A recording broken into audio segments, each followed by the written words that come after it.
Yun pong mga napaloob sa Iglesia ni Cristo na hindi naman nakapanatiling karapat-dapat sapagkat hindi na sumusunod sa mga aral po ng Panginoon Diyos, itinitiwalago, inaalis sa Iglesia at yun ay hindi maliligtas. Kaya mga kaibigan, uulitin po namin, napakahalaga na ang tao ay maging kaanib sa Iglesia ni Cristo at sikaping makapanatili rito. Now I see a POV. Ito sa Factbusters! Kaya bago muna natin simulan ang ating episode ngayon, iniimbitahan kita na isubscribe itong ating bagong YouTube channel, Factbusters PH, dahil yung lumang channel natin ay nahack po mga kapatid. Kawawa naman tayo, no? Pero pati rin sana ang isa pa nating YouTube channel, Takasuri PH, paki-subscribe din yan mga kababayan. Ako naman, sige.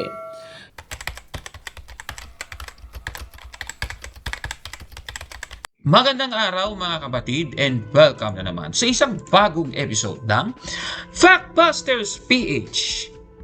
Actually, nung nakaraan, may nakita kong kakaibang balita sa social media.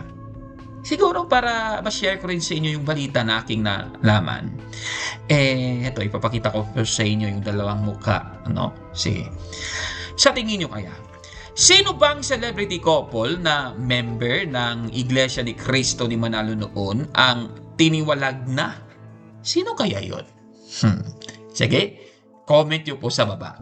Commentin nyo ngayon kung tama ang inyong hula. Sige, sirit. 3, 2, 1. Okay. Sige, para may bahagi ko na rin sa inyo ang balitang ito. Napapabalitang tiniwalag na ng Iglesia ni Cristo ni Manalo ang celebrity couple na si Rere Madrid at si Kai Soto. Alam naman natin na si Rere Madrid ay isang model and actress at siya po ang nakakabatang kapatid ng INC member na si Ruru Madrid, mga kababayan. Samantalang itong si Kai Soto ay isang kilalang basketball player sa Pilipinas at sila pala ay magkasintahan, mga kapatid. At marami na pong balita tungkol sa dalawa. Itong relasyon ng dalawang ito, At napag-alaman natin, mga kapatid, na noon pa man ay sinasabing hindi raw sumusunod sa mga pamantayan ng Iglesia ni Cristo ni Manalo. Katulad itong ginawa ni Kai Soto na pagbigay ng mga bulaklak at lobo noong Valentine's Day, mga kapatid. Ayan, nakikita niyo po yan, no? Yung post. Siguro, panoorin na rin natin. Kikiosyoso lang tayo. O ito, panoorin natin. Kay Soto, inulan ng puna matapos sorpresahin si Rere Madrid sa Araw ng Mga Puso.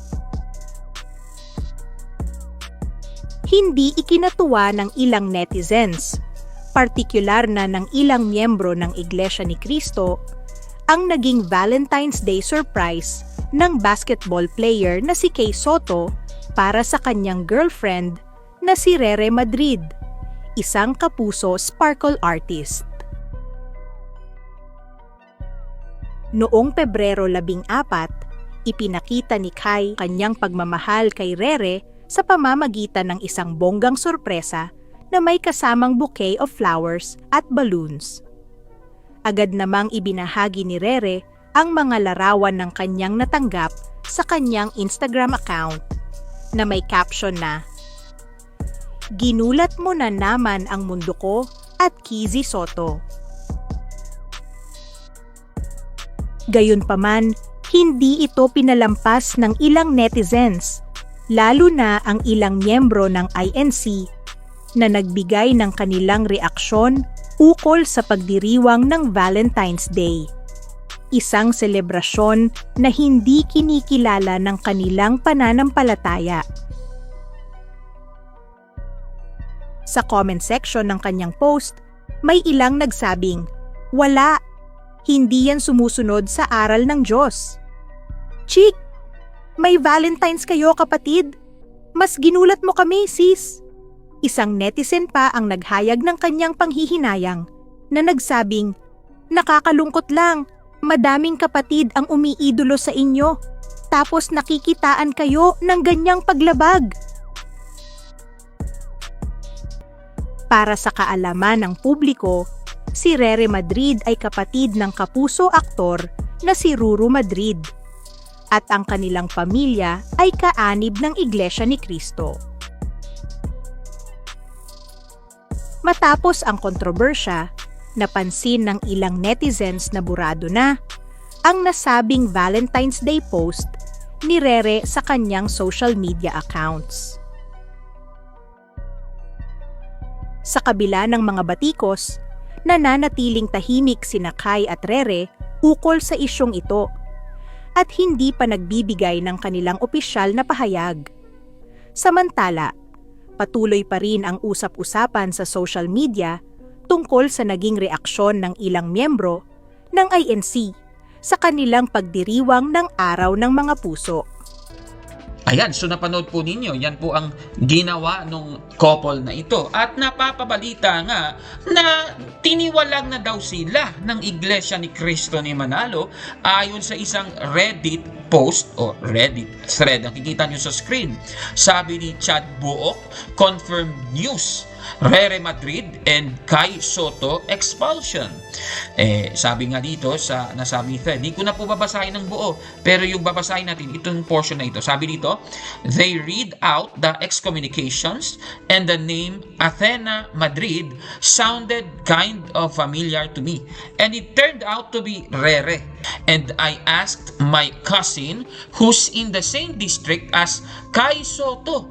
And after 3 days, they said he was also expelled. Ayan. So, ibig sabihin, ang celebrity couple na si Rere Madrid at si Kai Soto ay itiniwalag na daw ng Iglesia ni Cristo ni Manalo.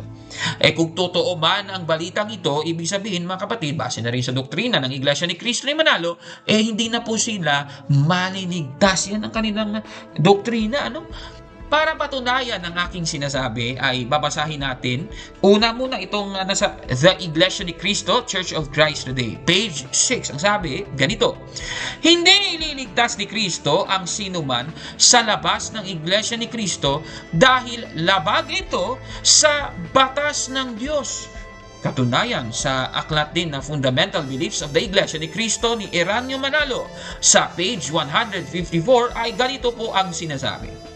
Huwag umatras sa pagiging miyembro ng Iglesia ni Cristo, anuman ang mangyari sa iyong buhay o sa mundong ito, upang hindi ka mawalan ng pribilehiyong magmana ng mga pangako ng Diyos. Grabe naman ang claim na ito, mga kababayan.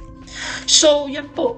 Ibig sabihin, dahil itiniwalag na si Rere Madrid at si Kai Soto, sabi sa doktrina nila, hindi na raw maliligtas ang dalawang ito.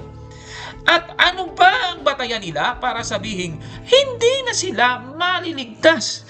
Para masagot ang tanong na ito ay babasahin natin ang Pasugo, God's Message Magazine, March 2017 issue sa page 33. Ganito po ang mababasa natin sa article ni Glady Gadi na may pamagat na ang pagpapakabanal na may kabuluhan. Ganito po ang mababasa. Kinote muna ang unang Korinto 5:12 hanggang 13 ng New Filipino Version. At ang sabi, ang nasa labas ng iglesia ay hahatulan o hindi maliligtas. Grabe namang pahayag na yan, mga kababayan. Ano?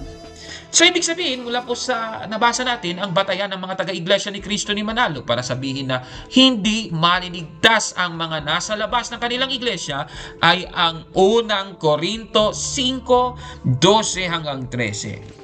Siguro, mainam na basahin na talaga natin yan. Ganito po ang sinasabi sa New Filipino Version. Ano ang karapatan kong humatol sa mga tagalabas ng iglesia? Ang Diyos ang hahatol sa mga nasa labas. Itiwalag ninyo ang masama ninyong kasamahan. Yan po ang sulat sa Biblia. At yung conclusion nila mula sa binasa ko, ang mga nasa labas ng iglesia ay hahatulan o hindi maliligtas. Yan ang kanilang sabi. Grabe naman ito, mga kababayan. Katunayan nga, sa isang programa nila, ganon din ang pahayag ni Victor Sandoval. O eto, panoorin natin. Hindi po may iwasan, hindi dapat iwasan ng sinuman ang pag-anib sa Iglesia ni Kristo at manatili dito para maligtas. Alinsunod po sa pagtuturo ng Biblia na ito ay isang matibay na katunayang kailangan talagang ang tao ay nasa loob ng tunay na iglesia para maligtas. Ano po, ayon kay Apostol Pablo, ang kasamaan pagka ang tao ay hiwalay o nasa labas ng iglesia ni Kristo? Pakinggan ninyo ang nakatala dito po sa unang Korinto 5:12 at babasahin na rin natin ang talatang 13. Ano ang karapatan kong humatol sa mga tagalabas ng iglesia? Ang Diyos ang hahatol sa mga nasa labas. Itiwalag ninyo ang masama ninyong kasamahan. Mga kaibigan, ano pong patotoo ng mga apostol na kasama ang kalagayan ng tao pagka nasa labas o hiwalay sa tunay na iglesia ni Kristo? Bay ang sabi ng Apostol Pablo, narinig ninyo, ang Panginoon Diyos ang wika, ang hahatol sa nasa labas. Kaya nga may binanggit si Apostol Pablo, ano dapat gawin sa sino mang oo nga't nakapasok sa iglesia ni Kristo pero hindi naman nakapanatili sa pagsunod sa mga kalooban ng Diyos. Naging masama. Sabi ng Biblia, itiwalag ninyo ang masama ninyong kasamahan. Mga kaibigan, ito po, pansinin po ninyo. Yun pong mga napaloob sa iglesia ni Kristo na hindi naman nakapanatiling karapat-dapat sapagkat hindi na sumusunod sa mga aral po ng Panginoon Diyos, itinitiwalag o inaalis sa iglesia at yun ay hindi maliligtas. Gaano na lang yung ni hindi po nakapasok sa tunay na iglesia. Kaya mga kaibigan, uulitin po namin, napakahalaga na ang tao ay maging kaanib sa iglesia ni Kristo at sikaping makapanatili rito. Grabe naman itong si Victor Sandoval, ano? Ayon sa kanya, ang mga nasa loob ng iglesia noon na itiniwalag ng iglesia, hindi na raw maliligtas. At ang batayan, unang Korinto 5:12 hanggang 13. Tanong, totoo ba ang claim nilang ito, mga kababayan? Sige, siguro para masagot ang nasabing claim nila kung totoo man ito o hindi, ano? Puntahan natin yung talata na kanilang binasa. Sabi kasi, ang Diyos ang hahatol sa mga nasa labas. Yung sa kanila, yung salitang hahatol, tumutukoy daw sa hindi pagliligtas ng Diyos sa mga nasa labas ng iglesia. Tanong, tama ba itong sabi nila na yung word na hahatulan ay tumutukoy sa hindi pagliligtas daw ng Diyos ng mga nasa labas ng iglesia na kanyang itinayo? Sige nga, tignan nga natin. Balikan natin ang talata, no? Ang sabi dito, ang Diyos ang hahatol sa mga nasa labas. Yan ang sabi doon, mga kababayan. Tandaan, napasa dito, ang Diyos ang hahatol at hindi po ang iglesia, kagaya ng Victor Sandoval, hindi naman sila. Dapat ang hahatol ng nasa labas. Kaya mali para sabihin, kayo na nasa labas, hindi kayo maliligtas. Walang ganun. Kasi kapag sinabi niyo yun, kayo na rin mismo ang humatol sa mga nasa labas. Ganun po yun, mga kapatid. Kaya ito naman ang susunod na tanong, ano? Kung gayon, sino kaya ang hahatol sa mga nasa labas? Alam naman natin sa talata, ang Diyos daw ang hahatol. Tanong, sinong Diyos ba ang tinutukoy sa talatang ito? Pabasahin natin ang Juan, Kapitulo 5, versikulo 22 at isalin na rin natin ang talatang 27. Ganito po ang ating mababasa. Hindi humahatol kanino man ang Ama. Sa halip ay ibinigay na niya sa anak ang buong kapangyarihang humatol. Binigyan niya ang anak ng kapangyarihang humatol sapagkat siya ang anak ng tao. Napakaliwanag po ng ating nabasa, mga kababayan.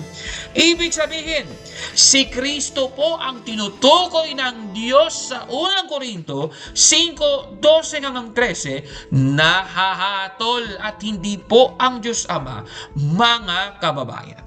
Ngayon, ito po ang susunod na tanong. Ang batayan ba ng pagiging hatol ng Diyos ay igiging miyembro mo sa iglesia o hindi? Biblia pa rin ang ating sasangguniin. Babasahin natin ang Roma, Kapitulo 2, versikulo 6. Gagamitin ko yung salin na ang salita ng Diyos 1998 translation. Ganito po ang ating mababasa. Ang Diyos ang nagbibigay ng hatol sa bawat tao ayon sa gawa niya. Klarong-klaro ng ating nabasa. Ano bang batayan ng paghatol ng Diyos? Batayan ba ang pagiging kaanib ng iglesia na itinayo ni Kristo? O kahit yung iglesia ni Kristo ni Manalong man? Hindi naman ganun yon. Ang sabi sa talata, ayon sa gawa niya. Klarong-klaro. Ibig sabihin, ang basehan po ng paghatol ng Diyos sa tao ay ang kanyang mga gawa. Klarong-klaro sa ating nabasang talata, mga kababayan. Ibig sabihin, hindi po batayan ng hatol ng Diyos kung ikaw po ay miyembro ng Iglesia ni Kristo o hindi, mga kababayan. Klarong-klaro po yan. Sa Biblia nga, ang pagiging Hudyo na siyang lahi ng Diyos doon ay hindi po ang batayan kung ikaw ay maliligtas. At yan po ang ating mababasa sa Roma, Kapitulo 2, versikulo 9 hanggang 11, sa salin pa rin na ang salita ng Diyos 1998 translation. Ganito po ang mababasa. Panghihirap at kagipitan ang ibibigay sa bawat kaluluwa ng tao na patuloy na gumagawa ng masama. Una sa mga Hudyo at gayon din sa mga Griego. Ngunit kalwalhatian, kapurihan at kapayapaan ang ibibigay sa lahat ng gumagawa ng mabuti. Una sa mga Hudyo at saka sa mga Griego. Ito ay sapagkat hindi nagtatangi ng tao ang Diyos. Klarong-klaro talaga, mga kababayan. Ibig sabihin nito, hindi po batayan kung saan kakaanib sa paghatol ng Diyos sa iyo.